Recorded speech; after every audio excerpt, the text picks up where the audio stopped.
Okay guys, welcome sa another episode 256 kung di tayo nagkakamali sa unang Tesalonica Kapitulo 5. Yan ang ating pag-aaralan. Alright. Kasi ang pinag-aaralan natin yung rapture nung last week, sir, is ano ba talaga? Ano ba mangyayari pag mamamatay? Ayun. So, may pre-trib, may mid-trib, may post-trib, meron pa pala yung isa. Yung pre-wrath. Oo, pre-wrath. Nung ko lang nabasa yun, actually. Pre-wrath era. Ganun. Okay. Ang mahalaga naman, lagi natin sinasabi.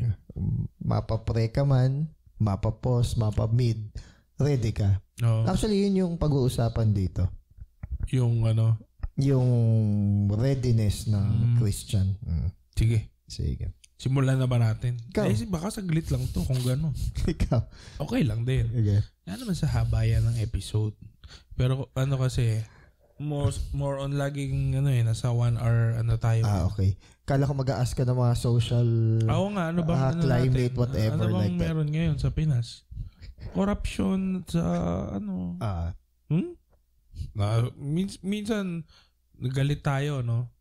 Pero alam mo lumilipas. No? Minsan parang sobrang tagal na nung issue, parang tayo din mismo na naluluoy na. Sa ala naman yan parang ganun.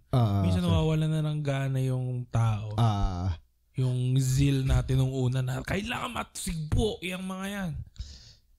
At yun yung nakakatakot. Yung nasanay tayo. Pag nasanay na tayong niloloko tayo, para bang nade-desensitize tayo na desensitize na para bang sanay na tayo na niloloko tayo. Parang gano'n kasi mangyayari. Na may trust issue. Pero parang, alam mo yung helpless, wala naman tayong magagawa dyan . Parang gano'n yung nangyayari sa sa mga tao . Ayaw naman nilang mag-risk. Ayaw nilang i-risk yung comfortable or sabihin nilang current status ng buhay nila kasi ayaw naman nilang madamay. Gusto nila tahimik lang. Yung parang sa work, minsan ayaw mag-speak out nung nakikita mong katiwalian kasi hassle or dragging sa'yo. Kasi parang... Saka pa kapati ako, madamay. Yun. Ganon, di ba? Madamay. So parang ang nangyari, sanay na lang yung mga tao na niloloko, sanay na lang yung mga tao na dinadaya, sanay na lang yung mga tao na... I think the problem is... there are those in positions na sila yung mas may power to question that they don't do. Tapos kapag may nag-rise up na mga sabihin natin na common people na madaling dagitin ng mga corrupted na nasa taas, madali lang din silang maitsapera kasi they don't have much power. Saka ngayon, ang dali ng distraction ngayon, no? Ang bilis. Oo nga . May bago lang na... influencer o artista na nakabit. Nandun na yung focus. Tapos biglang, si Alice Go, biglang na-convict na. Ayan, Parang, wow, nagulat kami. Parang gano'n na. Yung parang, ay talaga, parang... Ngayon may warrant of arrest, di ba? Sila Saldico ba? Pero, may napanood ako Ang pangalan ng vlogger is Panginoon ng Kababawan. Yeah. Pinost niya na, ang tawag dito, ayan na, may mga na-convict na, ikang ganon, may mga, pinicturean na sila ng mugshot na mga corrupt na related sa flood control. Yeah. Kaso, binabasa ko yung mga pangalan nila, nasaan yung mga pangalan na naririnig na natin simula nung August. Para ang point niya, mga small fries yung may warrant, yung mga convicted. Pero yung mga obvious at narinig natin mga pangal until now, hindi sila convicted. Napamura pa nga nung huli . Yun nga. Buti na lang, as a Christian, ang focus natin is yung kingdom ni God. Okay? Though syempre, hindi naman tayo magbubulag-bulagan sa mga ganon. Siyempre, meron pa nga tayong panunumpa ng kawani ng gobyerno. We abide on that. Okay? So, doon sa scope natin na pwede nating sabihin kung ano man yung katiwalaan, is sinasabi natin sa tama at angkop na pamamaraan. Yun lang.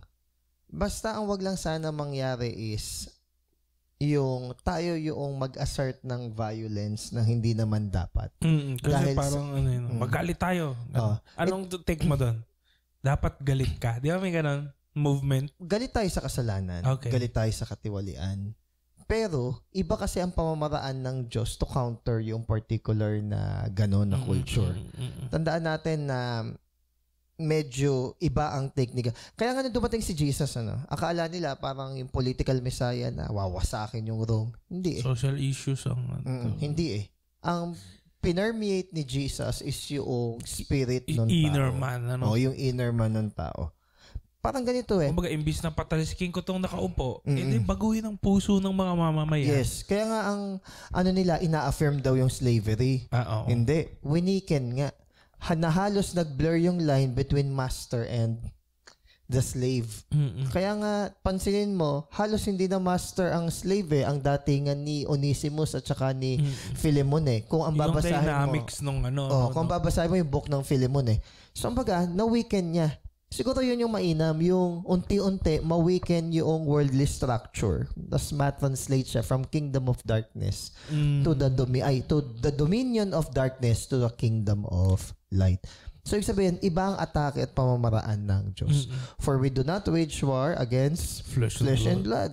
So, kumbaga tayo, dito din yung take ko, ba't hindi ako nakikirally? Ito yung take ko, ba't hindi ako nakikibato ng kung ano man? Yung... Kasi sila Paul hindi. Pero nag-share ka ng gospel yun. Yes, yun. Kasi ang pangit, Christian ka, nagrarally ka, pero tamad ka sa gawain ng Diyos, di ba? Yes. Yun naman talaga ang... Kung gusto mo talaga ng pagbabago sa mundo, yun eh. Yes. Sharing the gospel eh. Yes. Ano ba naman yung isang nakaupo, tapos kapag nagkamali na naman yung nakaupo, gano'n na naman. Kaya nga ito, ayaw namin magbanggit ng pangalan. Pero, kunyari si Vico Soto. Si Vico Soto kasi is one of the, kumbaga, tinitingala ngayon na politician. Ngayon, kung sakali na siya ay madawit sa isang issue, paano yung mga tao na sumuporta sa kanya? Yun nga. Paano yung mga tao na itinaas siya sa pedestal? Yun nga. Willing pa ba sila na sabihing nagkamali sila? Actually, marami ko nakausap. May mga Catholic friends ako nakausap. Tinanong ko sila, what do they expect dun sa rally ng INC? Okay. Actually, alam mo kung na-expect lang nila, bibilib na sana daw sila kung nag-sorry na nagkamali kami. Ako, I would agree. Kung nag-sorry sila, nagkamali kami ng in-endorse. Ako, bibilib ako sa kanila kahit na iba yung belief system nila, iba yung religion. Ibig sabihin, yung karakter, yung karakter. And they would be likened dun sa ibang mga church doon sa Revelations. Na kinocall na mag-repent and they would be capable to repent. So kumbaga, hindi nagmatigas, no? Hindi nagmatigas. Hindi mo pinaglaban na minsan kasi yung pag-sorry or pag-admit doesn't make you less. Sabi ko nga, may nasabihan ako nun, parang mas bibilib pa ako sa ganung tao. Di ba nga, dati, mali din yung alam nating doktrina. And mali din yung naibahagi natin and we are not proud of that. Actually, we are sorry for that. I hope marinig uli nila yung ngayon. Pero kumbaga, ang pagpapakita nun is napakahalaga na alam natin yung tamang ebanghelyo. Yun. So, yun yung ina-expect nung kausap ko. That's a Catholic na mag-a-apologize. Pero kung proud pa, tapos sasabihin pa na, ba't kaya sila pa yung mas galit na galit, tayo naman yung nakikirali. Hindi ka dapat nagsasalita ng ganun. Sometimes you have to keep quiet. Hayaan mo lang na magbato yung mga tao. You just silently take it. Let God who sees your heart in secret reward you openly. You don't have to, yung iba iyayabang pa na sasabihin hindi lang kami pero tumutulong kami kaliwat kanan. Adi nagyabang ka rin, nakuha mo na reward. Ganun lang. Be silent, then gawin mo kung ano yung rapat. That's why, sana, kaya ako off ako. Kunyari Christian ka na mas masigasig ka. sa pagrarally at sa political issue kaysa sa sharing. Sana masigasig ka rin ng word ni God. Yun naman. Yun lang yung sa akin. Tama din naman. Off din kasi ako doon. Pero again, may mga friends ako na INC. Okay, hindi naman sa malalim na level. I respect them. Kaya minsan may nag-post na ba't mas galit pa kayo kaysa sa amin? Kang ganun. Nag-comment ako.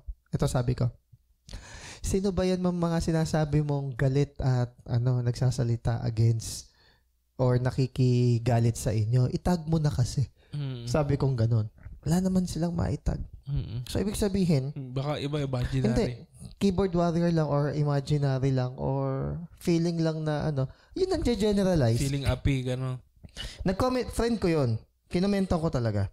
Sabi ko, ma'am, itag mo na kung sino man yung mga tao na yan. Kasi ako, hindi ko siya ina-atake ng ganun. Hindi ko siya, kumbaga, thankful din ako na somehow, meron namang question sa mga corruptions. Thankful ako doon sa part na yun. Okay? Pero yung kunwari, magsasabi ka na, ay, mas galit pa sila sa atin o may ganito, hindi naman sila nakikirally. Parang you're coming in a proud way. In a proud way, ganun. Sabi ko, parang ikaw yung standard na dapat nga kami pero bakit kayo? So parang sound mayabang Sabi ko, ma'am, sino ba yung mga yan? Itag mo. Wala naman na itag. So sometimes, mayabang lang tayo. Social media, mayabang lang tayo na sabihin yung ganun. Bulag tayo minsan na pride na pala yung pinaiiral natin sa ganun. Lalo na ngayon, social media age, isang click, outburst ng meron akong napakinggan. Nung araw daw, hindi natutuloy minsan yung mga away, yung mga galit. Kasi ngayon, di ba, social media, galit ka, post mo. Bilis agad impulsive mapopost mo Nung araw daw, kunyari daw, yung susulat-sulat pa, yung 1 week pa bago makarating. Tapos hindi naman pwede dun yung sulat na 2 text lang, 3. Hindi na pwede. Mahabaan yun kasi isang malaking sulat. Tapos magtitipid yun dahil may bayad yun. So, ang nangyari is, habang sinusulat yung sama ng loob, tapos nung naisulat na, nung ipapadala na, parang ayaw na niya. Kasi parang okay na. Kasi nailabas na niya naisulat na niya May subject kaming personal development sa lesson 1 yan Minsan, yung pagsusulat pa lang at pag-identify mo nung problem mo, feelings and emotions, pag naisulat mo ng clear, parang nasolve mo na yung 50% ng problem mo. Kasi, minsan, may mga tao na hindi okay yung mood, galit, buisit, ganyan-ganyan. Pero hindi naman nila clearly ma-explain kung ano yung problema nila. Minsan nga kapag nagkukwento sila tapos mag-a-advise ka tapos kunwari parang hindi akma sa kanila, ano sasabihin nila? Hindi mo kasi ko naintindihan O sige, explain mo ng mas clear, ng mas malinaw para maintindihan namin.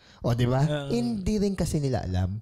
That's why yung sinasabi mo na isulat, one good approach na mai-express mo. Wala ka pa naaway na tao. Kasi parang nagka-analysis ka, Oo.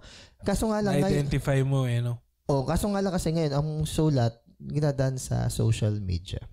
Kasi bilis lang, di ba? Impulsive ka. And I too, may mga pagkakataon na nagawa ko rin yung ganun. And that's not something to be proud of. Kaya minsan may mga post na at the heat of the moment, teka, mali ito burahin ko na nga. O kaya habang sinusulat mo, pag pipindutin mo na i-post, huwag na nga. So parang ganun. Okay, sige. Tayo po ay dadako na sa ating main course. 1, 2, 3. So ito last week about sa rapture. Yes. Butahan nyo na lang. Ito na. Mga kapatid. Okay. Hanggang saan, sir? 1, 2, 3. Okay. Hindi na kailangang isulat ko pa sa inyo kung kailan magaganap ang mga bagay na ito, sapagkat alam na ninyo na ang pagdating ng araw ng Panginoon ay tulad ng pagdating ng magnanakaw sa gabi. Kapag sinasabi ng mga tao, tiwasay at panatag ang lahat. Biglang darating ang kapahamakan. Hindi sila makakaiwas sapagkat ang pagdating nito ay tulad ng pagsumpong ng sakit ng tiyan ng isang babaeng manganganak. Okay. Yung tinuturo dito Second coming ba yan? Okay. Yung at sudden yung pagdating ni Jesus dito, no? Yung tinuturo dito ni Paul is a very important matter, yung muling pagbabalik ni Jesus. Second coming. Pero linawin ko lang hindi alam ng kahit sino, okay? Ni si Jesus nga hindi niya alam kung kailan. Okay? Ibig sabihin ba nun hindi siya Diyos? Not necessarily. Kasi all-knowing daw, di ba? Okay. Di ba may tinatawag tayo hypostatic union? Yeah. Yung humanity and divinity ni God is nagsama sa katauhan o sa persona ni Jesus. Okay? Yung katauhan at saka yung pagiging Diyos. Hypostatic. Okay? Hypostatic union. Truly man, truly God. Okay. Truly man and truly God. So, kumbaga, may mga area na hindi inalam. Okay? Pwede naman niya alamin pero hindi inalam. Kasi kunwari, tinanong si Jesus, okay lang. Pwede ba niya sabihin na, hindi ko alam, alam niya. E di magsisinungaling pa ngayon si Jesus. So, kumbaga, dun sa part na yon, kung tatanungin mo, hindi ba alam ng Diyos? Alam ng Diyos. Pero hindi iginawad kay Jesus. Okay? Para hindi ma-violate. Kagaya lang din ng pribilehiyo na si Jesus ay ang nagkatawang tao. Yes. Hindi si God the Father. Hindi rin yung Holy Spirit ang nagkatawang tao. Kaya may pinanood tayo yun, The Shock ba yun? Yeah. Yung namatay anak niya. Oo. Mas nakaka-relate siya kay Jesus kaysa doon sa Father tsaka sa Holy Spirit. It is because yun parang friend sila kasi ang naging human doon sa tatlong persona is si Jesus. Yun. So, basically, tinuturo dito ni Paul yung mga signs or seasons kung kailan babalik si Jesus. Hindi nila alam yung exact. Okay? Pero may mga senyales. Di ba parang sa Facebook lang yan pag tumama ako sa loto, hindi ko sasabihin. Pero there would be signs. Parang gano'n. Hindi mo alam kung kailan siya mismo tumama sa loto. Okay? Pero alam mo na merong nangyari sa kanya. So parang gano'n. Hindi mo alam yung exact na date ng pagdating ni Jesus, pero alam mo na malapit na siyang dumating. So ito yung itinuturo dito. So ini-impress sa atin na si Paul dito, kahit na konting linggo lang niya nakasama yung mga taga-Thessalonians, is naituro niya yung prophetic times and season regarding sa pagbabalik ni Jesus. At mahalaga to Di ba kasi hindi inaaral to Mahalaga to. Kasi para magkaroon tayo ng sense of discernment at saka sabihin natin na pagkaka-alarma at pagkakaunawa na, teka, yung mga nangyayari na to, ito na yun Yun. Hindi tayo yung parang apathetic na, yun nga, walang pakialam, walang muhang, sibal na walang malay. Hindi ganun. Tayo ay maging mapagmatsyag. Oo. Hindi kasi ang naging problema naman, parang ang dami na nanguhula. Di ba? Throughout the history. Ang dami ayan na yun. Hanggang sa may mga extreme nga, di ba, sir?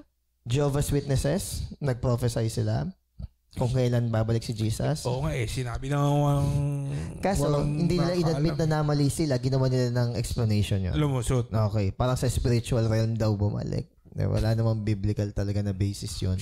Pero ipipilit nila. Even si Ellen White ng Seventh-day Adventist, may mga prophecy siya na hindi naman talaga yun yung natupad o hindi nga actually natupad. And Ellen White, prophetess, tapos siya pa yung mga sumulat nung ginagamit na mga excerpts ng Seventh-day Adventist, hindi naman inaalaw na yung woman yung mag-teach supposedly. Dami So, doon pa lang, meron ng pagkakamali. Nirebuke din ni Jesus yung mga Pharisees. Though maalam sila, they cannot discern the times and season. Maalam sila, pero mangmang sila sa mga obvious na bagay na sinasabi ng Panginoon. Why? Kasi iginawad ng Diyos na yung mga sikreto ng kaharian niya ay hindi maunawaan ng mga pantas ng panahon na to, kundi ng mga inosente, ng mga pure in heart, ng mga children of God. May ganong sinabi sa epistle the last days. Magiging ever learning but never recognizing the truth. Yung mga widow. Diba? Yung mga widow na niraravage at minamanipulate ng mga Pharisee. Ngayon, kung familiar ka sa movie na The Book of Eli, napakaganda nung part na yun na New King James. Then nakuha yung libro. Okay, spoiler na eh. Ngayon, yung nangunguha ng libro na lalaki, tuwan-tuwa siya, nakuha niya yung libro kasi para sa kanya, valuable yung libro na yun. May asawa siyang bulag na inaapi niya. Tapos yung asawa niyang bulag na yun parang minamaltrato niya, hindi maayos yung trato sa kanya. Nung binuksan niya yung libro, hindi niya mabasa kasi braille. Pangbulag. Yung kinakapa. Oo. So yung book na hawak ni Eli na yon na King James Version na Bible, hindi mababasa ng tao na hindi maalam sa braille. Di tinawag niya asawa niya. Pinabasa niya. Sinalat ngayon nung asawa niya. Napangiti, tas naluha. Tapos, hindi niya binasa. Hindi niya sinabi. Sinara niya yung libro. Tapos sabi ng asawa niya, what does it say? Kasi para sa kanila, yung libro magagamit para pang manipulate ng tao, basta lahat ng pwedeng panlilin lang or pang kukontrol ng tao. Kasi para sa kanila, powerful nga yung Bible. Alam ko na sabi ng babae, now you will know the feeling to have something so close but you can never have it. Kasi nga, hindi niya kayang basahin. Tapos makikita mo na ni-reveal yung word ni God sa mga bulag, mga minamaltrato, mga innocent na katulad nung babae na yon. So kung titignan natin yung analogy nun. Di ba bulag si Eli? Di ba? Bulag siya Ang alam ko nga rin, bulag siya. Bulag siya. Dahil nung kinlose up yung mata niya, parang may bulag siya. Tapos, akala mo, nanakaw na talaga yung book. Wala na. Tapos sinabi ng dulo, I have here a possession of King James Version. Sabi ko, diisip ko, di ba nanakaw na? Kinabisado pala niya. Kaya nilanarate niya. Didikta niya. Sa dulo, pag-imprenta. So, yun yung malaking example na ikaw kala mo, powerful ka, ikaw yung may control sa lahat, is alam mo. Pero hindi pala. Iginawad yung knowledge doon sa mga simple, innocent, at saka sa mga inaapi. So, lesson naman kasi dyan. Wag nating hulaan. Wag nating hulaan. Sinabi na nga na walang nakakaalam eh. Ang siguro ang maganda, maging handa tayo. Yes, anytime. Exactly. Kasi hindi mo alam Kasi ang tao kapag may deadline sa mga sa trabaho, 'di ba? Doon pa lang magka-cram. 'Di ba? May theory nga diyan or principle, ewan ko theory or principle, na humahaba ang paggawa ng isang bagay depende kung gaano katagal pa yung deadline. Oo, totoo yun, sir. Kaya yun din siguro yung dahilan bakit hindi sinabi ng Diyos kung kailan yung kanyang pagbabalik. Para yung readiness natin, hindi nakabase sa, ito pa tsaka lang ako unti-unting babait. Hindi na ganun Meron kang sense of urgency na anytime is pwedeng bumalik ang Diyos. So, sinasabi dito na whether it is long or short period, sinasabi dito ano yung mga karakteristik sa paligid at pangyayari sa buong mundo na nagsisignify na malapit nang bumalik ang Diyos. So, dito sa praise na to, the day of the Lord, iba kasi yung day of man tsaka day of the Lord. Di ba sabi, 1,000 day dito, 1 day, yung 1 day sa heaven is 1,000 day dito.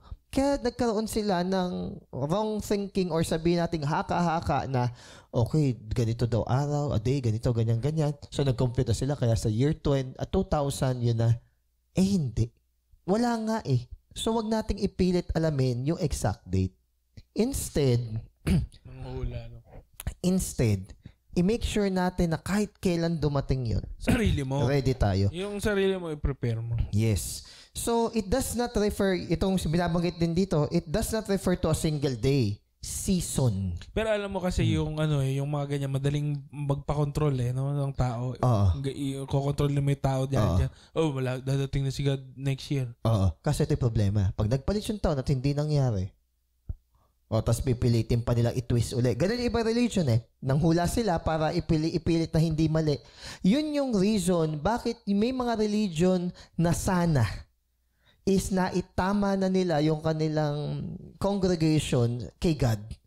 Pero hindi nangyari kasi wag lang sila magmukhang mali sa mga tao, hindi nila i-admit na.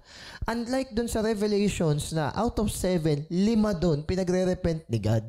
Kaya mas meron akong respeto sa mga churches na lalo na yung mga bago na marunong mag-humble down at mag-admit na nagkamali sila. Kami dito sa area na to. Yung gano'n. Kesa yung hahanapan mo ng sobrang tinding ma-i-defend lang kahit mali na.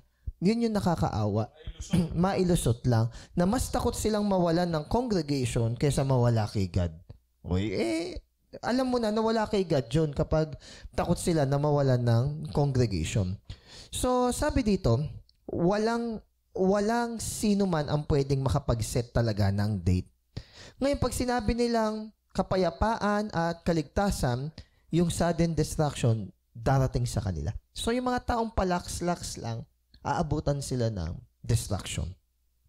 So, ano yung mga aspeto na kailangan nating malaman dito? Ano? Kasi sabi, may 2 aspeto daw dito sa pagdating ni Jesus.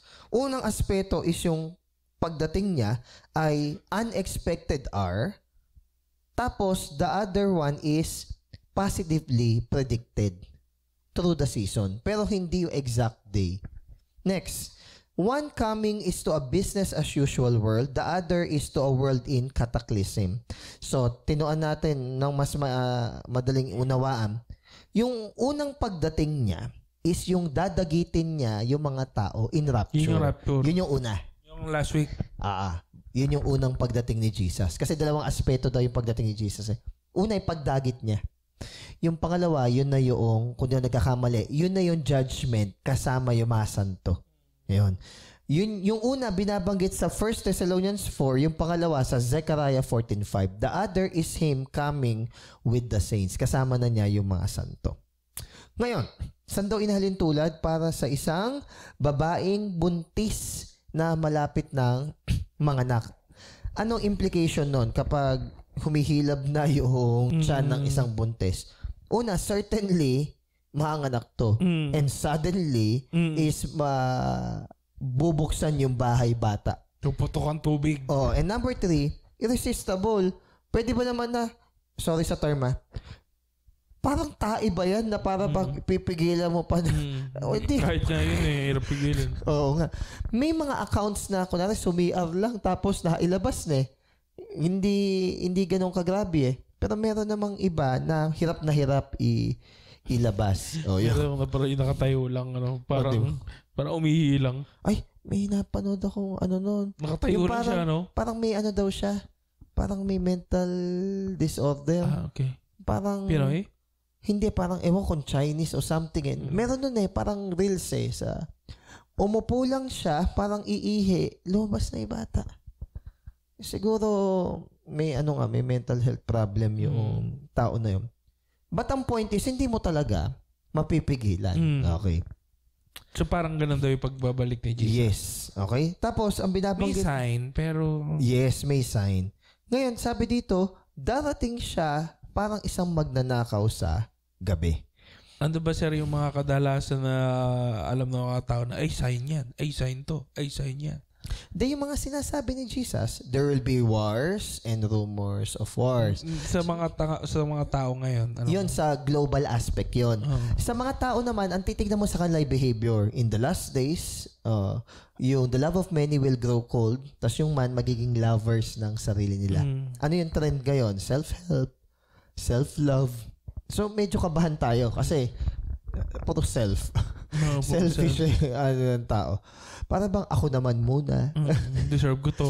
Deserve ko to. Sana all. Sana all. So, nakakatawa lang, pero... Pinapromote niya yung self-love ng culture ngayon. Hindi ko sinasabing mali na mahalin yung sarili. Pero ang totoo, mahal naman talaga natin yung sarili natin. Kaya nga hindi na ine-emphasize sa Bible Parang meron tayong self-preservation naman talaga kaya ang emphasis, you love others. As you love yourself. Yes. Kasi, given. Kasi tinatanong ko, naliligo ba kayo araw-araw? Yes, sir. Pero di ka sure. Kapag ako estudyante ko. Pauto na ng pauto minsan mga estudyante Pauto ng pauto.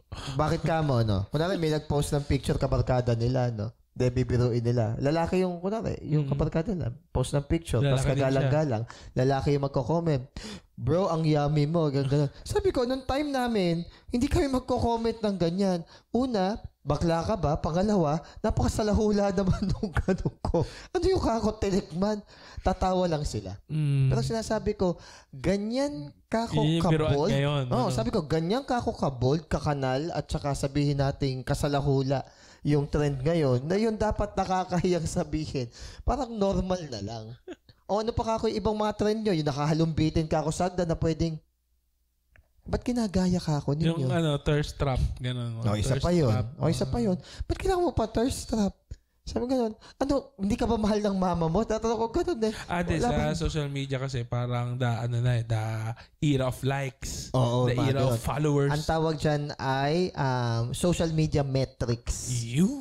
Kaya nga ngayon, pwede mong baguhin yung setting na hindi na nakalagay yung numbers. Hindi na nakalagay kung ilan yung like. Kasi nakaka-cause din kasi ng ng mental health problem. Yung parang hinahabol mo na ganito karami like. Minsan, di ba nga sabi ko sa iyo, sir, yung tuwing December, yung isa sa mga pinakamataas yung season ng suicide. Oo. No? Kaya nga kumikita din yung mga, kunwari, prostitution, akala mo nga matatahimik Hindi. Doon nga, maraming prostitution. Pag sa December? Oo. Dahil, mag-isa, gano'n. Mag-isa, nangungulila. Biniro ko nga yung mga estudyante ko, biro lang naman to, no? Kung feeling nyo, nag-iisa kayo at malungkot kayo, ang pinakamabilis na paraan dyan, manood kayo ng horror. At never nyo na ako mapipil na mag-isa kayo. Sir, mapapalitan naman ng takot. Pero hindi ka na... Yan talaga. You can never have it all. Pick your poison. Ngayon, sabi dito is, hindi natin alam kasi parang magnanakaw. Yes. Kaso may pinagkaiba yung mga Kristiyano at hindi Kristiyano sa view na to. How you view second coming. Sige, basahin natin yung verse 4 and 5. Yan na pala Yeah. Buang na. 4 to 5. Ngunit wala na kayo sa kadiliman, mga kapatid. Kaya't hindi kayo mabibigla sa araw na iyon na darating na parang magnanakaw. Kayong lahat ay kabilang sa panig ng liwanag, sa panig ng araw, hindi sa panig ng gabi o ng dilim. So, ibig sabihin ang point na to, hindi natin alam kung kailan. Okay? May mga signs. Pero kunwari dumating man si God, hindi na yung para bang hindi na ganon. Hindi na yung Panic at the Disco na para bang nagagano na alam mo nagwawala na. Yung parang sobrang aligaga na hindi na ganon. Para bang sabi na ganon na yung linya mo, sabi na yeah. Yan na nga. So kumbaga, yan na si Jesus. Kita mo. Kumbaga, hindi ka mako-caught off guard. Ayun, hindi ka mako-caught off guard at hindi ka mako-caught in surprise. Yun yung mga parable ni Jesus na dahil sa talents prepared sila dahil sila nagkumita. Ang caught off guard yung nagbaon. Parang 10 virgins. Parang ganito, anytime this week, magbibigay ako ng quiz. Nagsabi na, anytime this week. So, dalawa lang pwede gawin ng tao dyan. Hayahay lang o review. Ngayon, bukas na pala. Ngayon dumating yung quiz. Bukas na pala. Yung hindi nag-prepare, gulat na gulat. Hala, ano to? Wala akong alam. Caught off guard. Pero yung tao na aware naman siya, any day doon sa week na yun, para bang kahit ano yung question na lumabas doon, makakasagot siya. Hindi siya totally mangmang. So, ganun lang. So, yung mga tao na aware sa word ni God, merong maayos na relationship kay God, hindi siya off guard. Parang ganito na, yung The Purge. Alam mong magkakaroon... Dami nating mga movie, Kunwari, alam mong magkakaroon ng The Purge. So, yung mga matagal na nakatira doon, nag-prepare talaga sila. Naglagay sila ng mga lock na may pakuryente pa, yung mahirap buksan. Tapos yung mga napadpad lang sa lugar na yun na first time na hindi nila na may bagong purge sa labong Hindi ko alam kung kailan yung bagong purge. Yung bagong purge. Basta ang point lang nun, yung mga bago sa lugar, hindi aware doon, off guard talaga sila. Sila yung unang mapapatay o magiging casualty. Pero yung mga matagal na doon, nag-prepare sila. So, kumbaga, yung mga hindi prepare na manakawan, mananakawan talaga. Legal ba doon na pumatay? Merong 12 hours from 6 p.m. tapos hanggang 6 a.m. Tapos sarado yung hospital ng 12 hours na yon. Parang ginamit yun, yung principle na yon ng mga forefathers nila para mabawasan, makontrol yung crime. Ia-allow nila in 12 hours yung crime. Ngayon, sa 12 hours na yun, sarado yung hospital, doon nila ibuhos. Walang pulis, o doon nila ibuhos yung nila, magpatayan sila, magsaksakan sila, bahala sila. Walang bawal, legally. Pero, lahat ng mga injure after ng 6 a.m., after ng 12 hours, yun na, bukas na yung hospital, dyan na yung police, bawal na. Binigyan na lang 12 hours. Pansinin mo pag wala si God sa picture, talagang pandemonium, chaos yung... Pandemonium, wow. Chaos talaga yung mangyayari. Yun yung ibig sabihin ng pandemonium. Parang lawless na society or a lawless state. So, ganun yung mangyayari. Papatayan. People will do what they think is right. Yun yung naging problem ng Israel. Sa numbers. Ngayon, sabi, in some respect, the coming of Jesus will be a surprise for everybody because no one knows the day or the hour. Pero ang isang Kristiyano na alam niya yung times and season, yung panahon, hindi siya complete surprise. Kasi somehow napaghandaan niya yung pagdating nung magnanakaw. Ngayon, yung hindi napaghandaan, mananakawan. Tapos kunwari, nanakawan ka na, hindi ka pa rin nag-ayos, nanakawan ka uli. Alam mo ba na mas mataas yung chance na manakawan yung isang bahay na nanakawan na before na walang ginawang changes kaysa sa mga never pang nanakawan. Kaya dapat, kunwari, huwag na natin hintay maminsanan tayo. Pero kunwari naminsanan na tayo, sobrang itaas na natin yung security. Mas mataas chance na manakawan na isang lugar na walang CCTV kesa sa merong CCTV. Kasi deterrent yun. Anong masasabi mo sa Saan? Kasi sa ganyang issue. Alin doon? Di ba sa mga nare-rape, huwag mo meron kasing post yata yung isang PNP ba yun? Okay. Ito ganyan. Parang, para maiwasan ng rape, ay huwag maglakad ng ganitong gabi ng nag-iisa, ng ganitong oras, ganito, ganyan. Tapos sinare ng iba yon na advocate ng kung anong isip. Ang parang binabash nila yung mindset na ganon. Kasi kaya may rape dahil sa rapist, hindi dahil naglakad ako sa anong take natin. Ang take ko doon is lahat ay may responsibility. Kasi trap yan Trap yan na kailangan mamili ka ng ng side Ang take ko dyan is lahat both tayo is may responsibility. Na tayo, wag nating i-feed yung carnality natin. Di ba sinasabi, wag niyong i-shame yung mga babae kung gusto nila mag-crop top or ganyan-ganyan. Turuan niyo yung mga lalaki na wag maging manyak o wag na maging mahalay. Ang take ko doon is it's a communal responsibility. Tayong mga lalaki is magkaroon tayo ng wisdom. Okay? Sa mga ganong bagay. Mga babae din, magkaroon din ng wisdom. Ano yung appropriate na isuot. Tayo naman, tulungan din natin yung mga kababaihan, ingatan din natin sila. So it should be a mutual responsibility. Pero yung kunwari, i-blame mo lang sa isa, doon na mali. Agree ako na hindi mo dapat i-blame sa babae lang. Agree din ako na hindi naman pwedeng sabihin na hindi, kaya may nare-rape kasi may rapist. Kahit sabihin natin, alisin natin yung rapist, yung desire ng tao is sinful. Okay? So, may mga tao na hindi... There's always a first time.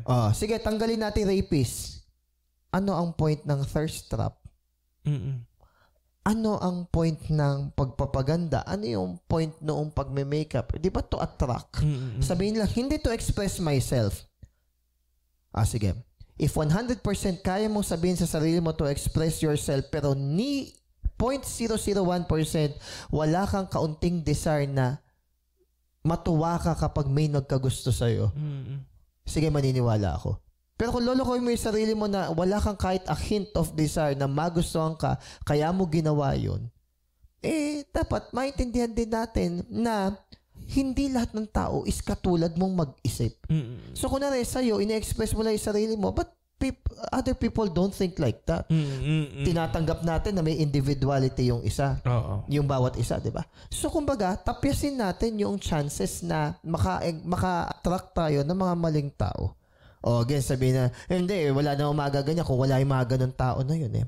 That's why it's very important na maging maingat din tayo even sa ating kasuotan, even sa ating pananalita. Kunwari, na-share ko to minsan 2017 eh. Kunwari, pinipray mo, even though I walk in the shadow of the valley of death, I will fear no evil, for you are with me, your rod and your staff comfort me. May madilim na eskinita, may maliwanag at may ilaw yung poste na eskinita. Saan ka dadaan? Ay, doon ako sa madilim kasi even if I walk in the shadow of the valley of death, merong ganong verse. Pero si God, nagbigay din ng wisdom. Kaya kung na may pilosopo akong kausap o kaya hyper-charismatic na kausap, sabi ko, tama yung verse na yan. Pero tignan mo rin yung context. Ano ang context? Bakit sinabi yan ni David? So, kumbaga, hindi mo gagamitin yung verse na yon bilang excuse sa kamangmangan mo o sa kapritsuhan mo o sabihin natin sa lack of common sense mo. May wisdom na binibigay ang Diyos. O yun. So, going back dito, sabi dito, wag daw tayong matulog. O hindi sinabi literal daw wag matulog. Ay, madali lang yan. Maglaro lang tayo all night round. Ganon. Yung sinasabing matulog dito is maging alert ka. Na, sober. O, alert ka. Anytime darating magnanakaw, alert ka. Meron kang conscious. Yes, meron kang awareness. Oo. Pagiging din yan yung 10 virgins. Yun eh. Alert ka. Na anytime na dumating, sabihin nating umidlip ka pero hindi malalim yung tulog mo. Tsaka hindi naman din literal na tulog yung binabanggit dito eh. Yung binabanggit dito na sleep is ignorance. Yung parang wala kang kamalay-malay, wala kang alam-alam. Wow, pag wala ka na rin ganun. Actually, nandito rin yun. Insensible. Manhid ka. Ayan. Manhid ka. No defense. Wala ka man lang ginawang preparation. Hindi mo lang sinuot yung full armor ng Holy Spirit. Di ba? Ano pa? Inactivity. Hindi ka preparado. Inactivity. Wala kang ginagawa. Sabi nila, wala naman akong ginagawang masama eh. Yun nga eh. Wala kang ginagawang mabuti. Sumayabang pa eh. Hindi ako rapist. Hindi ako mamamatay tao. Pero hindi ka rin follower. Di wala din. Oo, kasi ang requirement dun sa sa banquet is yung umattend ka dun sa banquet eh. 'Di ba? Hindi naman at hindi lang good or bad, 'di ba? At hindi lang umattend. Suot mo yung wedding clothes, diba? Ang sabi doon, i-invite mo lahat, good or bad. Ngayon, ikaw, alam mong kasal yun, magdadamit ka na appropriate sa kasal. Yun yung lagi ko sinasabi sa school eh. Sir, wala naman sa damit ganyan-ganyan eh. Oo nga. Remember ka ako, meron kayong karapatan sa self-expression. Pero dahil we are in an educational institution. Saka na-discuss nyo naman yung enrollment. Sa handbook eh. Alam nyo na, this is an educational institution, malinaw na merong rules and regulations. Ngayon, kung ayaw nyo sumunod, ganito ang sinasabi namin pag ayaw sumunod eh, malaya kayong pumili ng ibang eskwelahan na appropriate at akma. Sa gusto ninyong uri ng pananamit. Yun. Ganun na sinasabi namin. Para aware sila Pero habang kayo nandito, totoo kayo sumunod. Iakma nyo. Napansin ko. Kaya sasabi ko, kaya mainam din na ikaw as a teacher, sumusunod ka. Sasabi ko sa kanila, totoo, ayoko talaga mag-uniform. Napakainit, hassle, parang hirap gumayak. Gusto ko nga naka-short lang lagi t-shirt lang chinelas But I won't do that. Kasi educational institution, respeto naman natin yung institution. Oo, yun. Yun din sa nabanggit natin kanina yung sa kasal. Di ba may mga ganun. Madalas sa kinaiinisan nito, yung merong theme. May theme. Oo. Yung wag kang magwa-white kasi nga naka-white yung bride. May magaling na dapat dress down ka. Oo. As much as possible, sinusunod ko yung theme. Respeto doon sa hindi ka ubida doon. Kung hindi mo masunod yung mismong theme, basta i-lower mo yung sarili mo na wag ka magpakabongga. Hindi ka nandun para agawin yung limelight. Nandun ka para ilawan mo yung ikakasal. Yung sabi nga ni Kuya Jo, yung time ng kasal, talagang napakasaya daw nun. Lalo na pag nakikita mo yung mga mukha ng tao na masaya din para sa'yo. Parang nakaka-add up pag nakikita mo itsura ng mga tao nakatingin na masayang-masaya sila para sa'yo. Pero mas okay sana kung sumunod ka din dun sa policy. Minsan sabit na nga lang sila pa yung demanding. Tagal naman. Diba? Katulad nun, yung sumabit lang na... Tagal naman, gutom na yung mga tao. Ayun nga, yung sumabit lang na sumama dun sa wedding banquet tapos hindi naka-proper attire, inilabas. Yung parang umayos ka.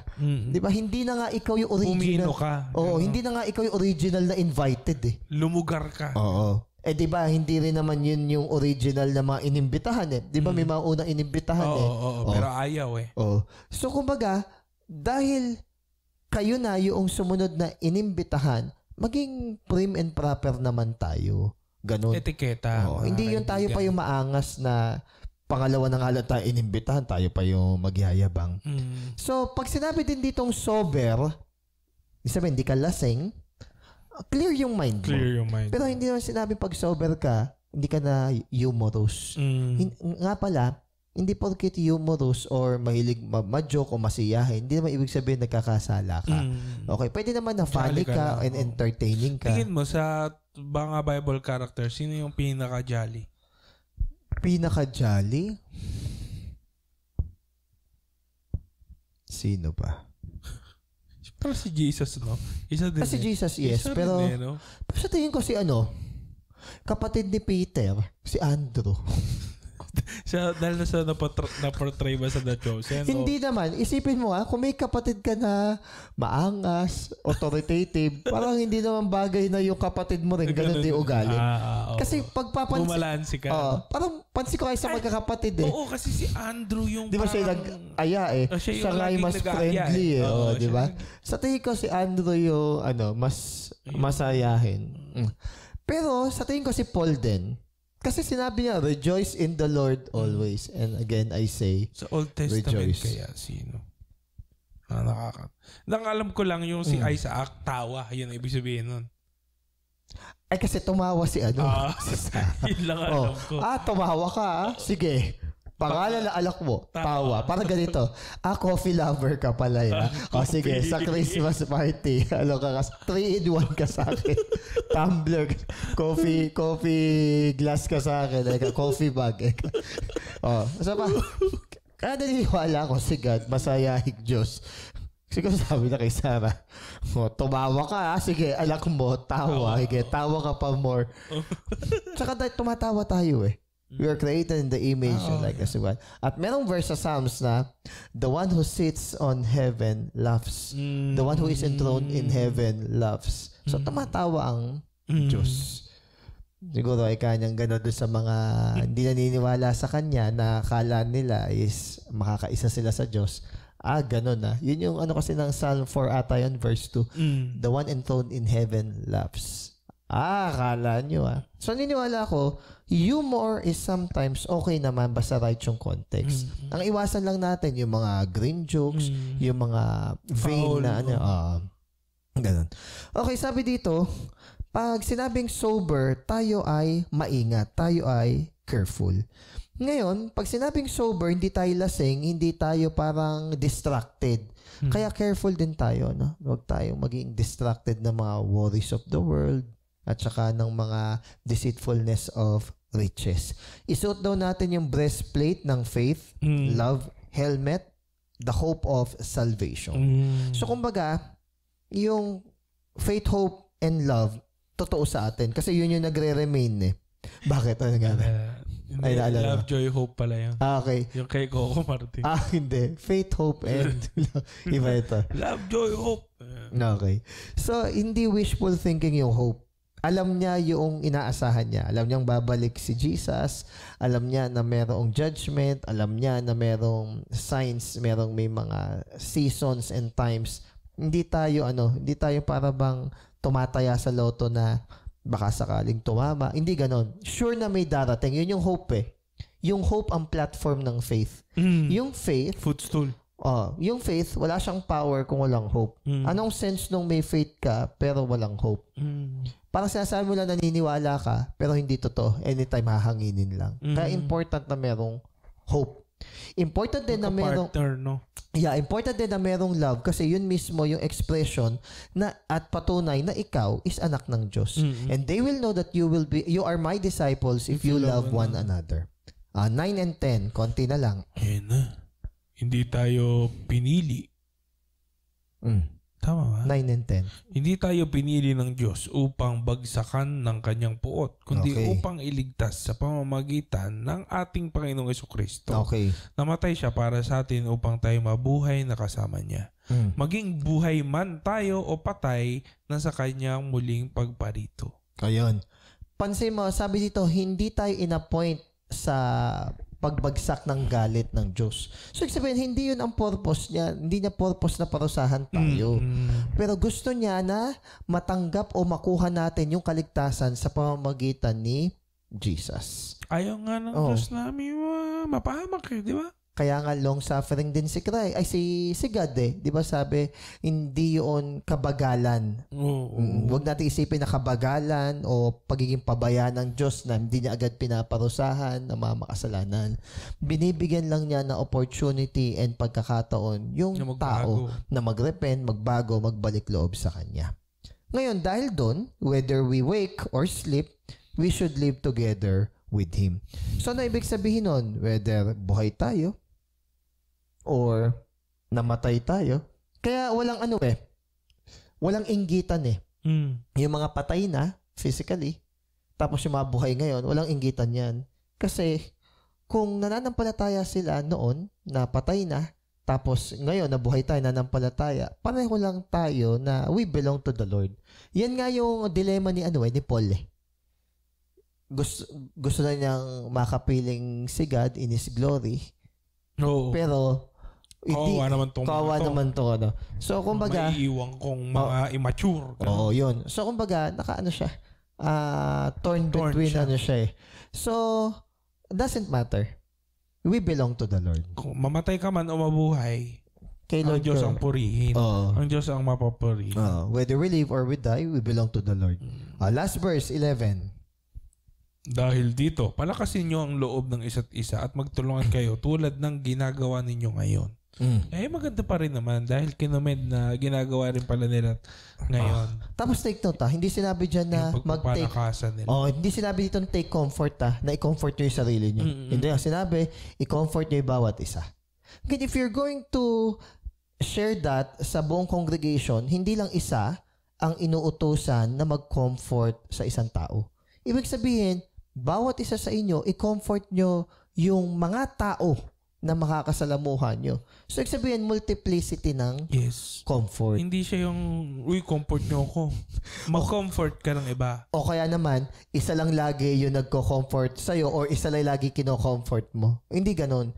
Kung sino man yung makita mo na kailangan ng comfort, doesn't matter kung iba'y nag-handle sa kanya or doesn't matter. Kamustahin brethren mo? Is brethren. Brethren is brethren. Paul kasi sinabi, brethren, pray for us. So, ibig sabihin, kailangan niya ng prayers. So, tayo, para ma-obtain natin yung mga ganong bagay, i-give muna natin. Okay? Because when you give, you always get a share. Hindi dahil sa walang comfort among Thessalonians. Okay? Or as if no kasi one... ginagawa na raw nila. Yes. Sabi dito, they had to continue to comfort others and do it more and more. Ilang beses na tong theme na to sa Thessalonians. Hindi dahil sa wala silang love, kundi mas mag-abound pa sila. Hindi dahil sa hindi nila alam, kundi mas maunawaan pa nila. Hindi sa kumbaga, itong Thessalonians, kung bibigyan ko siya ng title, it's an abounding grace. It's about having more and more. So, ganun din. Kino-comment sila. At pagpatuloy kayo. Kaya tayo, wag nating dinedespise kung naulit yung lesson. Wag nating dinedespise kung nire-recall natin yung mga bagay-bagay. Hindi, actually, may mga magandang ang gano'n yun. Na-remind minsan may gano'n. May natawa ko minsan, tinanong niya, Sir, okay lang ba yun? Nagchat-chat GPT yung pastor namin. Sabing gano'n. Sabi ko, kunwari, nag-chat GPT, tama naman yung Sabi ko, wala naman nakikitang problem doon. Ang problem lang siguro, lahat inasa na sa ChatGPT. Oo, kasi dati yung Google, ganun din eh. Tapos na-accept naman na natin. Oo. Pero dati daw yung Google, demonic. Oo. Ito naman, kung hindi, yung kabilang side naman, ba't kako hindi kayo nagla-live kako? Kasi ang problema, sinasabi kasi sa akin nung kausap ko, ang problem daw nila, hindi nakasya sa sa parang Zoom meeting, ganun. Eh di mag-live kayo. Ayaw daw mag-live kasi baka magaya. Sabi ko, gayahan lang naman talaga. Ginagaya natin lahat. Christ. Ano ang insecurity doon sa bagay na yun? Yan. Sabi ko, both extreme Yung isa, okay lang ba sa ChatGPT? Yung maging tamad ka na wag mag-aral ng word, yun nagiging harmful. Yun. Pero I don't think... pero biglaan yun, yung ChatGPT niya. Kaya nga. So yun, harmful yun. Yung kapag tamad ka na talaga, ayaw magdig-dip. Sa kabilang side naman, yung ayaw mo na mag-live kasi baka magaya, ano kinakatakot mo doon? May nagsabi nga sa akin na yung... Gini-gatekeep mo yung mo, di ba? Sabi nga the highest form of flattery daw is imitation. It's not that we flatter Christ. Hindi, totoo yun. Kasi parang meron akong pastor na kilala nga na ganun. Na parang, wala kayong originality, di ba? May mga ganun. Hindi naman dapat. Ang parang nasabi ko, ang Christianity ay walang originality. Wala naman talaga. Oo. Pagalingang gumaya kay Jesus. Hindi tayo pwedeng gumawa ng original na lesson. We can be unique. All for the glory of God na ganun ka-vast yung knowledge and wisdom and creativity ng Diyos na walang dalawang taong magkamukha. Pero pagdating naman na sa kingdom ni God, bakit may issue kung kunwari nakakuha na idea sa'yo, ginaya, ano ang mali? Lalo na follow me as I follow. Imitate me as I... Kung sa ganong area naman yung gagayahin. Maganda naman. So, check your heart mo. Baka naman kasi Kaya sabi ko, gayahan naman talaga. Pero ang pinakaginagaya natin is si Christ. Ngayon, kung hindi nila ginagaya si Christ, huwag mong gayahin. Yeah. So, to summarize, ang sinasabi lang dito, maging tayo, awake. Ibig sabihin, maging alert tayo. Hindi sa alam natin yung exact hour and day. Prepared ka. It is just that whenever is that, hindi tayo makaka-caught off guard. Totoo yun kasi, kumbaga, everyday, seryoso ka sa Christian life mo. Kasi may mga tao talaga na, kanyari, tinanong mo, pag ngayon ba ngayon, kung babalik si God ngayon, wala ako. Di ba may ganun? Aware sila. Totoo naman. Aware silang ganun paano na? Ano na gagawin? Di ba? Parang... ano ka gagawin? Oo nga, parang... Anong hinihintay mo? Di ba? Pasko. Hindi, minsan ganun yung tao. Parang alam nila na sablay. Alam nilang delikado. Alam mo na. Paano na? Maganda yung sinabi ni Spurgeon dyan Pwede mo i-relate Pag feel mo na mag-pray ka. Kasi galing kay God yung desire na yun. Pero kapag may mga pagkakataon na tinatamad ka mag-pray, mas mag-pray ka kasi senyales yun na there is something wrong with you. So parang ganun. Alam mo sablay ka, may kaagad ng tawad sa Diyos. Sinasabi sa Hebrews 4 di ba? Huwag kang mag-atubili na lumapit sa trono ng awa ng Diyos. Kaya mapansin mo, yung Ark of the Covenant, merong mercy seat. Tapos napunit yung curtain, di ba? Yung veil. So, ibig sabihin, every day, yung mercy at saka yung goodness ni God is new every morning and every day. Pag na-realize mong mali ka, bumalik ka kaagad kay God. Humility. Yun naman Alam mo, kami, pwede nyo kami akusahan na parang ang harsh namin. Pero once na ang isang tao is nag-humble down, umamin ng pagkakamali. Yes. Yun lang naman Totoo. Pero once na nagmamatigas kasi tao, once na lumulusot lang, mas lalo lang niyang pinahihirap yung buhay niya. Kaya nga, kunwari may negative comment sa akin, okay lang. Mas malala naman do'y totoo No. Which is galing din kay Spurgeon, yung ganong bagay. So we are just saved not by our own merit and righteousness, kundi by the grace talaga ni God. So yun, ang lesson natin ngayon is na-remind tayo to be ready anytime. Palagi, anytime. Kasi darating si Jesus anytime. So yung mga signs, nandyan yan, pwedeng nandyan na nga, pwedeng yun na yun. Pero doesn't matter. Dahil hindi nakabase sa date ng pagdating niya ang ating pagiging ready. So hindi sa ating soul din na na love kay God. Yun yung nagpapaready sa atin, hindi yung deadline lang. Tsaka di tayo mangmang sa nangyayari sa paligid natin. Parang sa trabaho, yung deadline lang ba, kapag deadline lang, baka napipilitan ka lang. Diba? So, yun sana. Ready tayong lahat. Are you ready? Bye, guys.